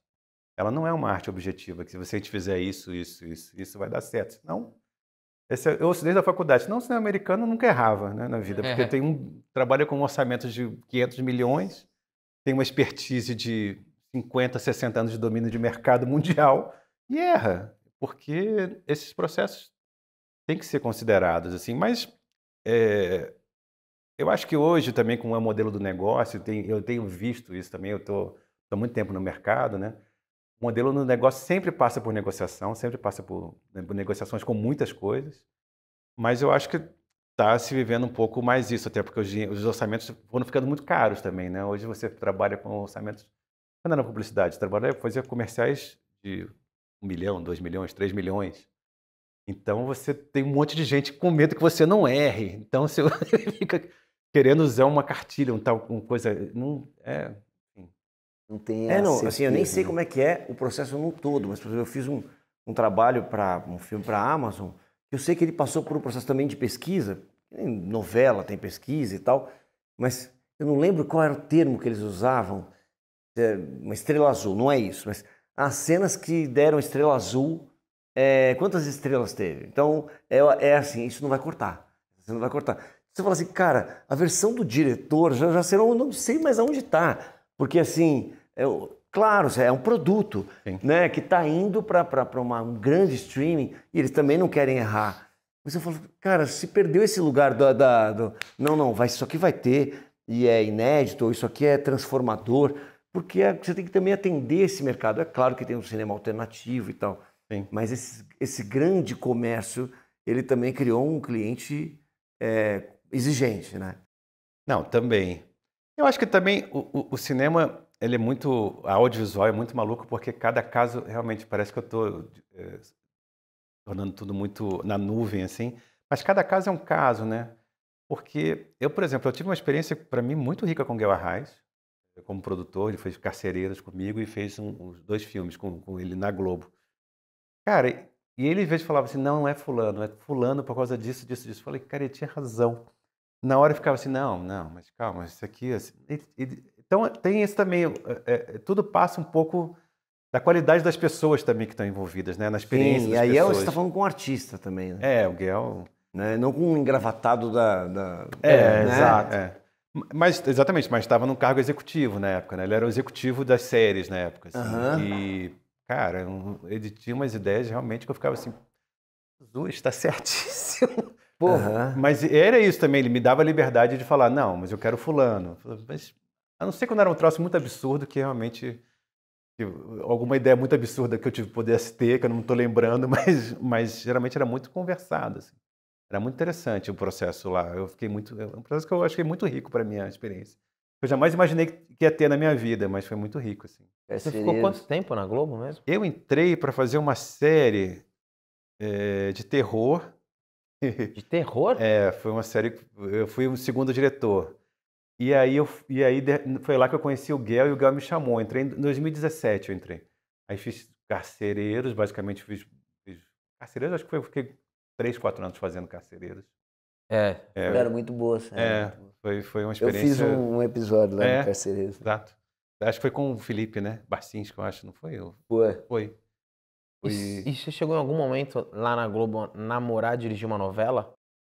Não, porque é uma expertise muito particular, assim. Eu admiro muito os caras que conseguem fazer novela, porque, cara, se série você faz 7 páginas, 10 páginas por dia, os caras fazem 40, 50, sei lá quanto é que eles fazem muitas. Eu acho uma expertise muito específica. Não sei se eu teria essa habilidade, não. Eu admiro, eu vi, acompanhei o processo deles. Fiquei muito impressionado como eles conseguem levantar um troço rápido, assim, tipo, você filmar tal coisa no final de semana. E é obra aberta, né? Tá aberta, tá levantado o prédio. Cara, isso eu acho que é a obra aberta, né? Tipo, a qualquer momento pode mudar e tudo mais. Eu admiro todo mundo que faz novela. Uma boa atuação em novela para mim é uma incógnita, porque exatamente isso, é uma obra aberta que pode mudar, que tem um monte de inputs diferentes. E a cara consegue fazer aquilo bem, de emocionar, de causar empatia. Eu falei, cara, quem faz bem eu acho muito impressionante. E você não se interessou por fazer ou nem... Não, quando eu fui chamado, eu não fui com esse nome, né? Mas era uma experiência, era quase uma espécie de núcleo experimental, assim, de começar a fazer série, de começar a fazer uma outra dramaturgia. Então eu fui lá com o Felipe Barbosa, também veio atrás de mim, que veio o outro diretor. Foram surgindo os diretores que vinham de cinema para fazer exatamente isso, Sob Pressão, Segunda Chamada, Carcereiros, tudo meio que surgiu nessa mesma época, assim. Então eu fui exatamente com uma outra lógica, né? Eu não fui exatamente para abrir um outro flanco que eles estavam começando a abrir, que acabou gerando o que eles têm hoje, está sedimentado com um departamento mais de série, né? Já fazia antigamente, mas era meio misturado, novela, série era meio misturada, né? Tinha aquele minissérie, microsérie, né? E hoje acho que as séries tomaram mesmo... estão consolidando. Tem umas coisas... Eles acabaram pegando um pouco dessa expertise que eles têm de produção. Isso. E acho que fizeram coisas muito interessantes, né? Sim. Até agora mesmo, a própria série que o Miriam está fazendo, os outros. Nossa, eu assisti, eu também não, mas tá todo mundo falando assim. O que a Leandra fez também, que é excelente. É verdade, Vida pela Frente. Como é que é? Vida pela Frente. Isso, também tem muita gente falando bem. Então acho que foi ganhando... É interessante, porque eles têm realmente uma expertise lá, e entendimento de respeito ao artista, à dramaturgia. E eu surgi nessa época, assim, de começar esse núcleo a fazer. Foi interessante, foi uma experiência muito, muito bacana, assim. É ótimo que você vai envelhecer no tempo normal das pessoas, porque os diretores de novela realmente é uma loucura. Não sei como dar conta mesmo. Não é isso, os caras já saem 8 horas, os caras já vão montar. Estão na ilha. Tem que ir na ilha. Aí, meia-noite, os caras, não sei se estão todos assim, tá? Mas alguns que eu vi, meia-noite acabava, os caras 10 da manhã já estavam lá de novo, já às 8 da manhã. Caraca. É Alugavam bizarro um mesmo. apartamento perto do Projac para já não ter que ter o trânsito. Eu falei, cara, é uma intensidade, é uma coisa quase de atleta olímpico, né? Isso aí. É. Energia de atleta Não, tem que ter Eu não uma... tenho essa energia. E você acha que a tendência hoje, com o que você está sentindo, assim, do mundo, é a novela ir diminuindo cada vez mais até virar série, ou você acha que ainda tem um caminho longo para... Eu não sei, eu não sei. Eu queria ter eu queria Uma bola ter de cristal, essa né, bola pra de você ver. cristal. Eu não sei, assim, é um gênero popular com muita capilaridade, digamos assim, né? Assim, novela é uma coisa cultural muito latina, mas muito brasileira. A novela, particularmente, que se faz aqui, é uma novela realmente com muita sofisticação, assim, de visual, de acabamento. Se você comparar com outras novelas, né? Você viaja e vê outras novelas, fala, "Ih, agora você nem precisa viajar, tem nos streamings, tem, né? Mas também, cara, tem um público jovem que está conectado com outras coisas, né? E que tem outro ritmo de leitura para as coisas, né? São os caras que, de repente, meu filho mesmo, fica no TikTok, às vezes, fica lá várias coisas, fica mudando, não fica linearmente numa narrativa durante tanto tempo assim. Não sei como é que vai ser essa Esse é o nova entendimento geração. que a gente vai ter dessa geração daqui 20 anos, né? Mas tem Que é uma entender coisa... o que vai ser esse cara de 20 anos hoje com 40, que aí vai ser tomado pela maioria das pessoas Mas tem um movimento, idade, né? um movimento, por exemplo, a minha mãe ama novela, tal, não sei o que, não sei o que, mas já tem um movimento dela para séries muito louco, sabe? Eu ligo 11 da manhã, não, tô vendo aquela Breaking Bad, mas isso daí eu não gostei. Daí ela vai ver outra, o cara tá assistindo lá 11 horas lá no Netflix, eu falo, A minha "Pô, mãe ainda nem mas-" entrou nessa, não. Tá super Mas na novela. você não né? sente hoje, cada vez mais. Eu lembro quando começaram essa produção volumosa de séries nacionais, tinha muita gente falando, ainda tem muita influência da telenovela, porque o brasileiro é assim. E aí eu vejo as novelas hoje, eu já falo, cara, elas já estão bebendo bastante das séries, né? Sim, Então então. eu fico pensando o quanto que ao invés de sumir uma ou outra, Vai vai começar juntar. daquela. Tem algumas novelas. Essa daí é Todas as Flores, não foi? Da Globoplay? Pô, ela já tem eu não sabia, eu não sabia se aquilo era uma série ou uma novela, Mesmo sabe? aquela da Regina Casé, É Amor aquela de Mãe, novela né? de Amor de Mãe, já É começou a verdade. contar coisas muito... Forma de verdade. filmar, né? Mesmo a atuação, eu lembro que quando teve Avenida Brasil, ficou muito conhecido, acho que era a Amora, como ela Era a Amora. gravava, né? Que ela apelava todo mundo, e aí, tipo, tinha um trabalho mais artesanal, que saía daquele lugar do estúdio, com as câmeras e tal, né, ali. Eu acho, sei lá, eu fico pensando que eu acho que as coisas vão... Eu acho o audiovisual, é isso que eu falei, é muito dinâmico, né? Eu até estava conversando, estou mixando um filme agora aqui em São Paulo, e estava falando isso com a editora de som. Eu falei, cara, é um processo muito dinâmico, assim, ele muda muito. E quando eu comecei a carreira, exatamente isso era o fim do processo mecânico e químico, né? O fim da película, o fim de montar em moviola, o fim de editar linear, para surgir o processo digital que acabou se estabelecendo por completo, assim. Que foi uma coisa, tipo... E é isso, o cinema tá sempre... O audiovisual está sempre passando por transformações muito intensas. Assim. E hoje ele tem uma entrada culturalmente muito, muito forte, né? Assim, você entra no metrô... Outro dia eu estava no metrô que estava o cara vendo o irlandês pelo lado do metrô. Ele falou assim, cara, são mudanças de paradigmas numas velocidades. Agora vai vir... muito assustador. Vai vir mais coisa agora, né? Tá vindo mais inteligência artificial, assim, sei lá o que tá vindo, assim. Então eu acho que é difícil prever, né? Mas eu acho que a grande questão é a gente manter sempre a mente dinâmica também, porque... E tá sempre abrindo novas frentes, testando outras coisas. Eu sempre procuro fazer isso, assim, eu não procuro... eu comecei também a experimentar game, eu tô começando a conversar com as pessoas que fazem game para criar um game, porque eu acho que é uma dramaturgia incrível. Verdade. Eu aprendi com meu filho, eu tô vendo assim, eu fiz umas experiências de um filme em stories, em formato de stories. Que legal. Tô fazendo um podcast de ficção. Eu Isso falei, que cara... eu ia te falar, porque eu vi no seu Instagram alguma coisa sobre o podcast, e queria que você falasse um pouco isso. Eu comecei e falei, cara, surgiu um pouco na pandemia, que teve esse tempo de botar todas as coisas que estavam guardadas e tentar reorganizar as coisas que você fala, eu tenho essa ideia. E eu sempre quis fazer cinema fantástico. Minha primeira meta era fazer cinema fantástico. Mas a escola do cinema brasileiro é uma escola realista. E não, Sim. não cabia fazer filmes de cinema fantástico. Aí eu acabei fazendo uma série da HBO em 2015, que até era isso, o Hipnotizador.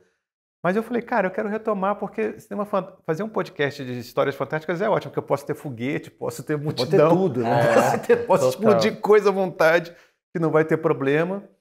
E, cara, é uma chance de criar, às vezes, umas coisas que às vezes você não consegue. Às vezes histórias malucas, o cara falando, mas isso aí vai funcionar? Falei, cara, eu peguei vários autores que eu acho interessantes, autoras que eu acho interessantes. Falei, faz aquela coisa mais maluca que você receberia não de alguém, você não conseguiria vender para ninguém. Vamos fazer, vamos produzir. Histórias curtas, né? Sim. E aí elas criaram histórias muito malucas. A Simone Campos, Carlos Marcelo, que é o escritor Carlos Marcelo Carvalho, que fez um livro chamado Preso no Paraíso. Rosane Mulholland, que é atriz, mas também escreve muito bem. E também fez... Eu fui chamando várias pessoas. Eu também, todas as minhas histórias malucas eu comecei. E é interessante porque é muito divertido. É muito divertido, assim, porque de certa forma, uma experiência lúdica muito grande, é uma experiência que remete à radionovela. Isso que eu ia falar. Que é muito massa. Eu falei assim, cara, você vai voltar com a radionovela, né? Porque assim, ao contrário desse nosso podcast, então tá sendo todo filmado e tal, mas ali você vai beber lá na radionovela, vai voltar à radionovela. Mas com toda a tecnologia de edição de som. Então você tem um monte de sons que são muito realistas, né? Você consegue trazer camadas de som. Você não vai ter aquele cara fazendo a chuva. A radionovela tinha isso, né? O cavalo chega. Chamei 2 trilheiros também que são incríveis. Aqui um que trabalha muito comigo, que é o Zé Pedro Golo, assim, que tem umas trilhas esquisitíssimas também, que eu acho ótimo. E aí fui juntando um time meio também um pouco na amizade, um pouco com pouca verba, mas fui juntando. Então é um podcast modesto, mas tem a Natália Laje, tem o Otávio Milha, tem o Elcir de Souza, tem a Rosane, tem a Juliana Didoni, faz um...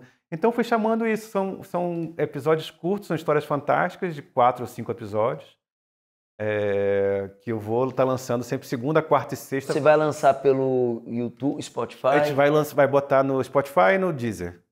E estamos vendo se a gente amplia mais. Mas Como até vai chamar? Vai chamar Rádio Filmes do Impossível. Rádio Filmes do Impossível. Rádio Filmes. Cara, é uma loucura. Cara, é muito divertido. Eu faço aquilo e falo, gente, você não tem esse estresse de preocupar de altas produções. Porque exatamente, tem uns que são super produções. Tem uma que é uma personagem, uma imigrante brasileira que mora ao lado da NASA. Cara, que maravilha. Acabou, aqui não tem locação. Caraca, você vai pra qualquer lugar do mundo, né, velho? Quem fica chateado são as figurinistas que trabalham com ele, né? Não, mas assim, O pessoal do figurino. Não, e o pessoal da maquiagem também vai ficar puto. Não, é outra experiência, Sim, assim, mas total. muito, muito bacana, assim, é muito libertadora, porque exatamente é um espaço de muita liberdade, assim, as pessoas, é isso, é quase no bom sentido também do jazz, assim, cara, é só um momento de solar, faz o que quer, a gente vai, claro que não é porra louquice, a gente vai ajustando, vai pensando na dramaturgia, mas com muita liberdade, assim, de temas, de abordagem. Eu tô achando umas E vou te coisas... dizer, é lógico, tudo é uma experiência, um tiro no escuro. Mas você pode se surpreender, porque, cara, as pessoas estão ouvindo muito. Nossa, E é um lugar diferente, né?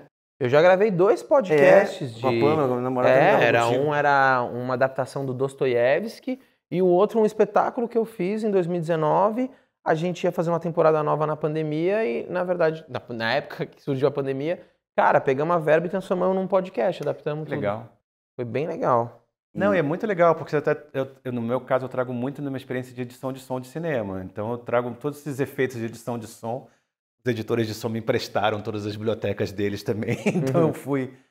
Então, cara, é uma coisa muito legal. Eu estou muito, muito feliz, assim. Eu ouço aquilo e falo, cara, que coisa interessante. Se vai dar certo, se é sucesso ou não. Sim. Mas me deu muito prazer, tá dando muito prazer de fazer, assim. As pessoas também que fazem também, também se sentem muito felizes, assim. Mas são as E o experiências. risco é menor também, né? Financeiramente falando, é um risco que tudo bem, né? É um risco menor.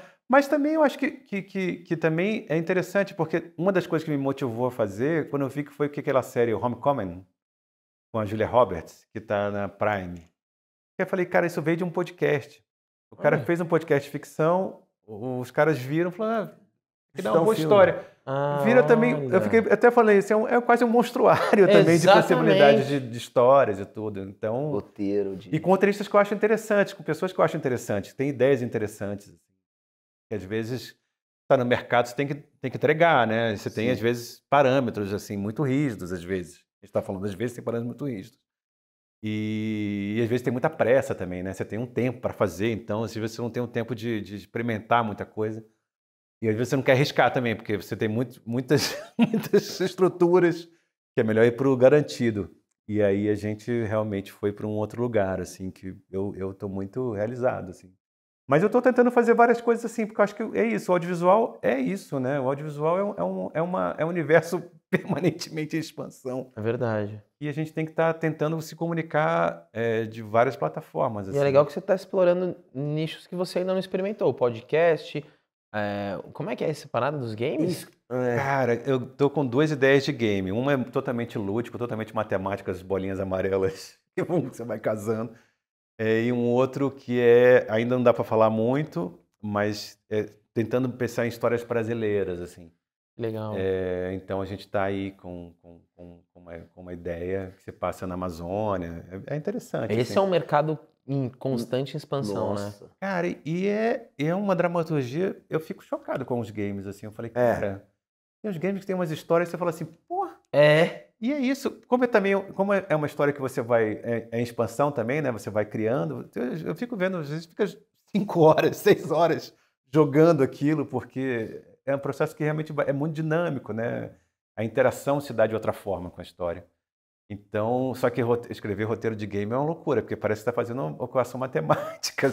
Eu fico imaginando. Botando a programação lá. Não, eu estou experimentando, esse é o que está mais atrasado das minhas experiências, assim. Mas eu tô E você vê, independente disso, tem um The Last of Us que também... É né? verdade, é um jogo, né? É um jogo. Virou série também? É um jogo. Virou uma série uma ótima. sériezaça. Série excelente. É mesmo? Série excelente. É o que você falou, tudo acaba sendo um monstruário e tudo você quando dá resultado, você consegue enxergar em outra plataforma, em outra linguagem, né?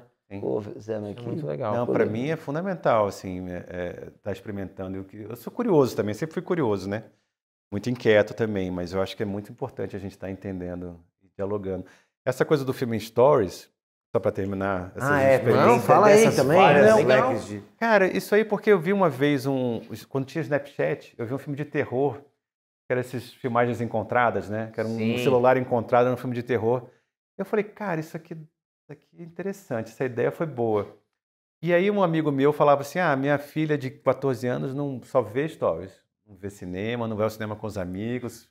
O lance dela fica conectado no stories. O cinema dela é o stories. Eu falei, cara, se a gente criasse uma história nesse formato, para ser exibido aqui. E aí na pandemia, só que aí que é curioso, que volta para o meu primeiro longa. Eu pensei num gênero, tipo um terror, que é muito fácil, né? Você faz um gênero que tem a ver com a pessoa se filmando, né? A pessoa filmando o celular. Só que aí eu tinha uma amiga minha que estava se mudando em Nova York na época da pandemia, no auge da pandemia. Ela tinha asma e ela precisou se mudar porque o dono do apartamento pediu.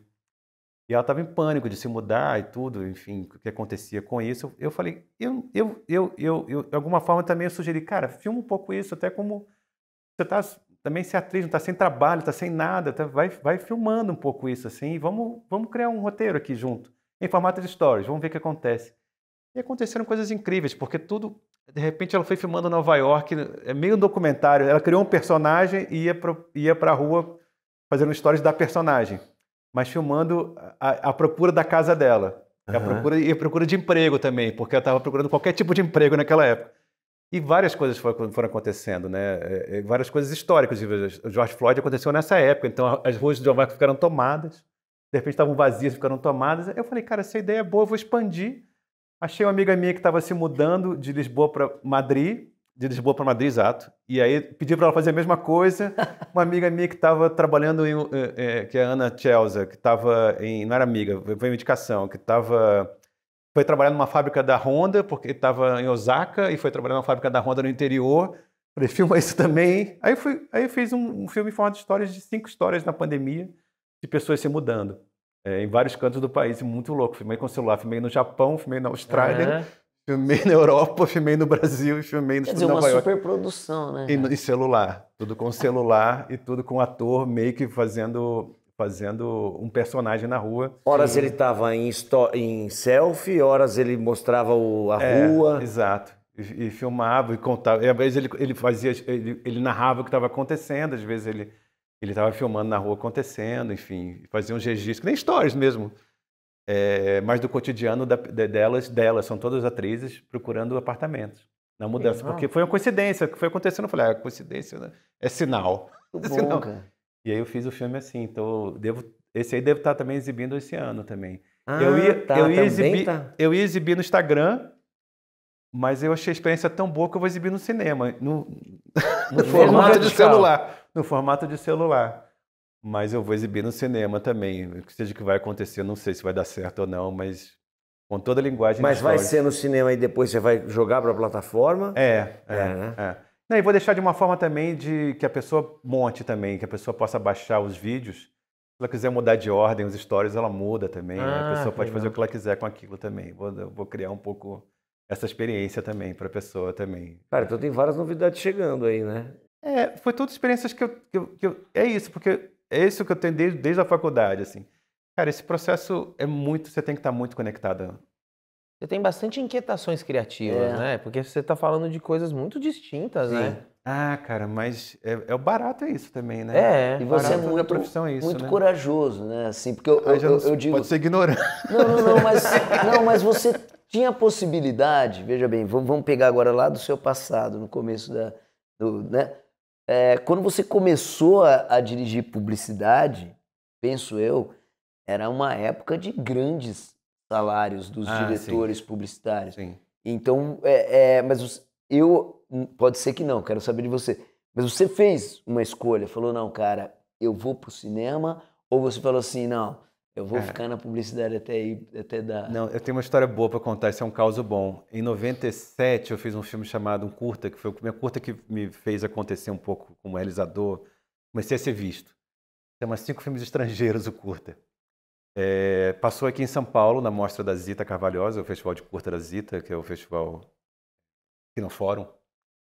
E aí eu lembro que uma produtora da O2 falou assim, olha, tem a O22, que acho que nem existe mais, mas tinha a O22, que eram comerciais menores, assim. A gente fazia teste lá na Ponta Porã, ali na... Isso. E, cara, estamos procurando diretores, assim, novos, assim, talentos novos, e eu queria marcar uma reunião com o Fernando Meirelles, para você conhecer. Até falei isso com o Fernando, depois que eu conheci o Fernando. E eu falei, cara, se eu fizer isso, é um caminho sem volta, eu vou virar um diretor de publicidade. Falei, não, e Brasília estava começando, eu falei, cara, melhor ir para Brasília, onde não tem nada, e aí eu posso crescer, do que vir aqui e me estabelecer como diretor de publicidade, porque é isso, publicidade você faz um comercial, tem que estar ativo, né? Porque se você deixa um gap muito grande vou tirar 3 meses de folga na publicidade, você...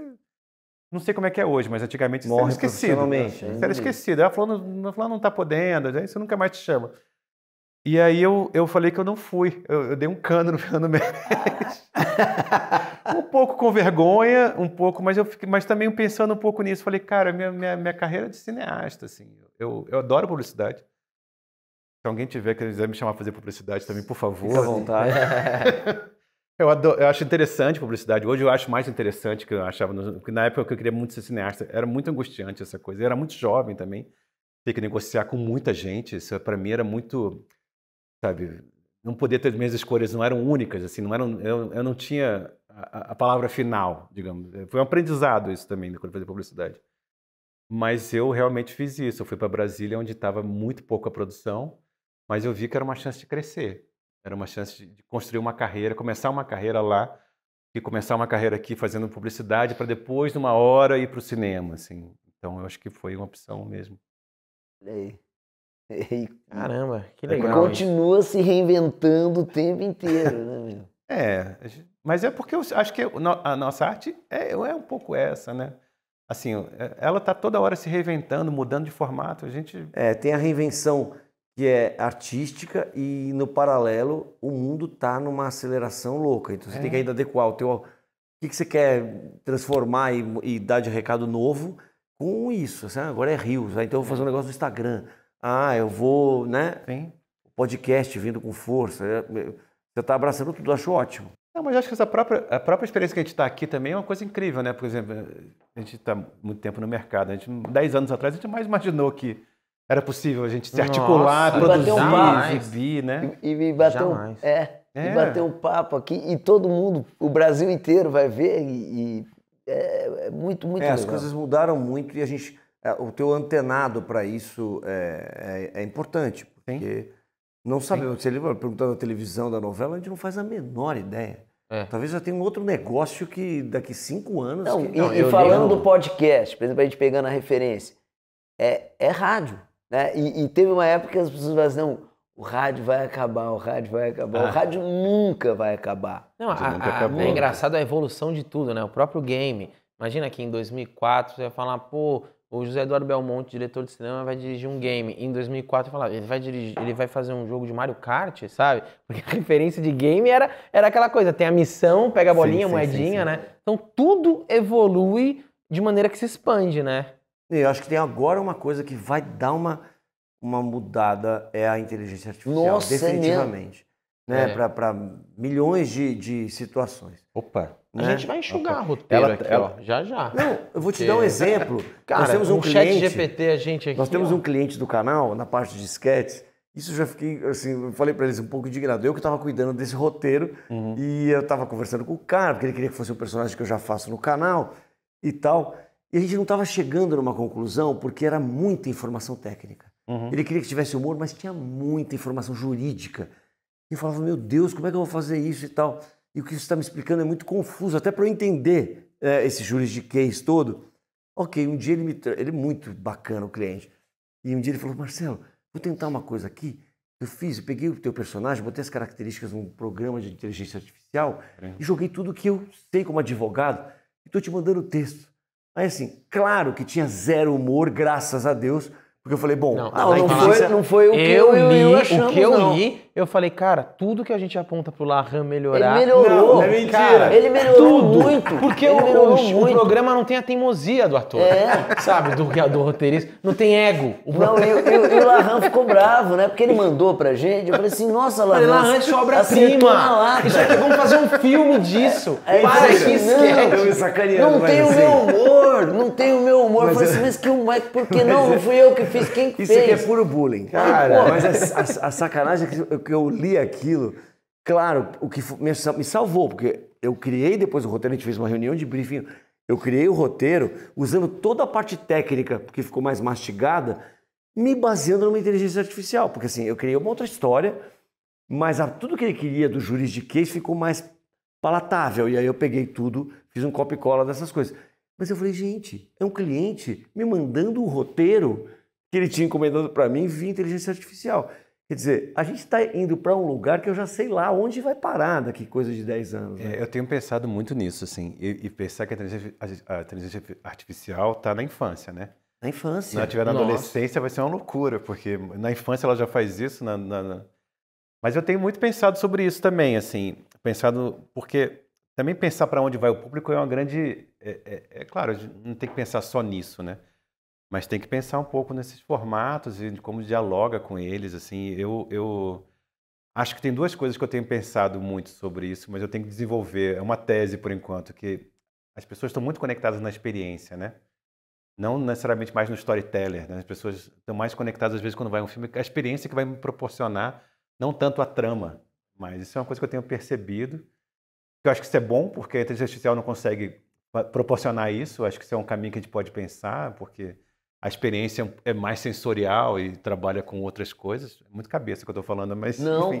Mas tem... Mas e ver porque, por exemplo, tem uma amiga minha que é curadora, ela me mostrou Festival de Novas Narrativas que acontece em Amsterdã. Cara, tem filmes que agora você põe o capacete... Caraca. E aí, de repente, tem uns atores andando em volta para criar uma atmosfera que você não está vendo, mas você está vendo só ele virtualmente. Eles estão ali. Estão ali. Nossa. Tá. Tem um filme que o Inaritu fez em realidade virtual. Você põe o óculos, né, e o fone. Você vai para um galpão com areia e você fica acompanhando as pessoas atravessando a fronteira do México para os Estados Unidos. Às vezes, quando passa um ator do teu lado, assim, para Tipo, mistura de performance com, Sim. com, É sensorial com total. cinema. Eu falei, cara, Um trem fantasma, né? Você levar uns... exato. Cara, que doideira. E aí tem os sons, tem cheiro também, os caras vão botar. Eu falei, cara, o que vai ser, né, esse processo? A gente não sabe. Tem uns 6 meses eu li uma pesquisa uma vez falando que 60% das profissões que as crianças que têm hoje de 2 a 8 anos vão exercer ainda não existem. Caramba. 60% não existe. A Uma profissão? criança hoje que tem 4 anos tem 60% de chance dela exercer uma profissão que ainda não existe. E faz todo sentido se você olhar para trás há, sei lá, 30, 40 anos. Você é técnico de celular. Não, cara, é o que ele falou, isso que a gente tá fazendo não existia. Sim. Podcast, né? Não, você nem imaginava que pudesse acontecer Nem, isso. não imaginava. Por mais que eu tivesse exercícios de futurologia que eu fazia com audiovisual, imagina. Uma vez eu... Não, hoje tem tráfico de dados, né, cara? É o cara, por exemplo, você tem um comércio, então você tá fazendo uma publicidade, mas aí o cara do tráfico vai falar, vou distribuir para cá, eu tenho esse banco de dados, é muito louco, cara. Eu acho que eu tenho que experimentar, é importante, assim, um aprendizado que eu tenho da vida. Em 2001, teve uma fase que estava... Essa fase que às vezes a gente fica apertado. Eu falei, cara, eu preciso criar um mercado, pensar em soluções aqui. E eu lembro que eu cheguei a uns amigos meus que eram parceiros, que alguns eram de tecnologia, inclusive. Falava, cara, eu estava com a ideia aqui, de repente, de ter um canal, tipo uma TV virtual, não sei se era isso, mas que você bota vídeos e compartilha vídeos. Os caras falando, não, isso não vai dar certo, bicho, internet, não vai... Você tá brincando? YouTube, 3 anos depois, surge o YouTube. Caraca, velho. E revolucionou tudo, né? O YouTube foi a primeira grande revolução que a gente pode pensar na forma de ver. A internet é e-mail, para com isso, cara. Manda, Para dessas... Aí eu falei, você tá querendo fazer historinha em podcast. Quer Nunca- dizer, tem uma ideia, pensa como executar, porque imagina.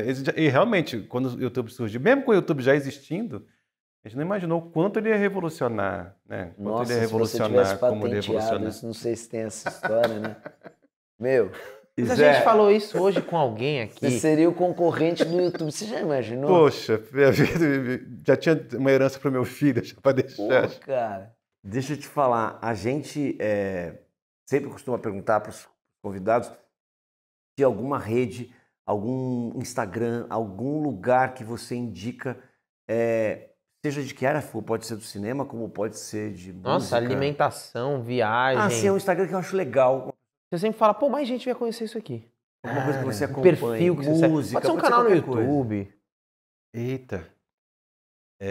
Pois não vim preparado para isso, mas deixa eu pensar aqui. Se quiser olhar em outras coisas, a gente corta depois e põe também. Tá. Não, é assim, eu tenho... Agora eu não sei o nome, mas posso também pode dar uma olhar, olhada. porque a gente- Pode a gente- dar uma roubada aí. É que o Will não te mandou, porque a gente, às vezes a gente antecipa Eu o fico professor já. supervisionando roteiros, aí... E o Barros está cuidando de descrição de vídeo. Mas depois eu te explico isso. Não, tem um... Deixa eu pegar o celular aqui. O Larran agora Zé, tá eu não fazendo- sei como é que tá a sua fase, só não tenha sócios, tá? Faz sozinho. Queria tudo sozinho. Deixa eu ver aqui. Tem um fotógrafo iraniano, cara, que eu acho incrível. Deixa eu ver se eu acho o nome dele Nossa, aqui. se eu fizesse certinho. essa pergunta pra mim, eu tava lascado. Eu ia ter que ficar fuçando também. O Ari França indicou 3 sites 3 pornô. sites pornô. Não, um que eu descobri, eu tô catando aqui, tem um por causa do Pastor Guerrilheiro, eu comecei a tentar, esse universo evangélico é um universo que eu acho que é muito, é um universo muito complexo, né, que às vezes é resumido só aos fanáticos e os oportunistas e tudo.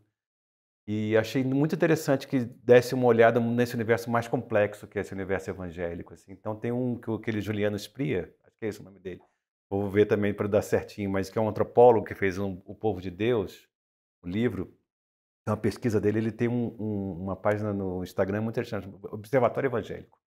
Ele fala todo o universo com gente evangélica também, intelectuais observando esse universo, que eu acho muito interessante que você tem uma outra leitura, Que legal. além dessa coisa superficial, né? Você não fica só nos nomes que a gente, não vou citar os nomes, Sim, mas essas pessoas que você fala assim, putz, esses caras aí, você vai vendo a complexidade desse universo e desse fenômeno cultural também, social, Claro. que é o universo evangélico, o Instagram Observatório Evangélico. E esse fotógrafo aqui, que eu acho incrível, que chama... Pô, eu posso estar errando, hein, gente? É o Jad Hamid, Eu já que é vou um seguir aqui. fotógrafo iraniano que é incrível. O trabalho dele O Jad Hamid? é 2 J's.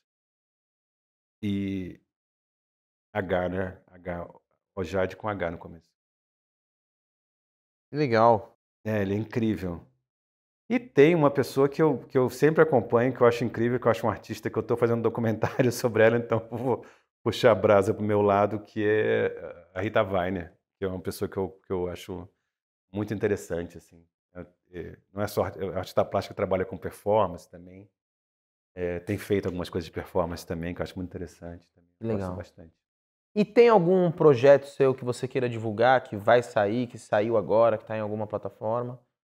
Eu tô terminando um filme agora com um filme de suspense, um thriller, com a Grazi Massafera, que eu voltei a trabalhar com ela em outro registro totalmente diferente, é um roteiro escrito pelo Rafael Monte. Estou bem feliz, estou mixando o filme agora. Legal. E, cara, eu estou fazendo uma experiência que eu vou filmar, tô indo semana que vem para lá para começar a fazer a preparação. É uma nova etapa assim nessa aventura da carreira, que é o seguinte: quando eu filmei o Hipnotizador, foi uma série feita no Uruguai, e eu fiquei muito impressionado. Era espanhol e português, mas muitos atores uruguaios, atores argentinos, basicamente o grosso do elenco era esse. Eu fiquei muito espantado como a série viajou, assim, nos Estados Unidos, inclusive no mercado latino, assim, nos Estados Unidos. E eu falei, cara, a gente está muito fechado no Brasil. O país é grande, o mercado é pequeno, né? E eu falei, cara, se a gente começar a contar histórias misturando talentos brasileiros com talentos latinos, em temas que interessem a todos, em filmes de gênero, acho que a gente pode ampliar muito o mercado. Não é ir para Hollywood, é um cinema internacional um pouco diferente, assim.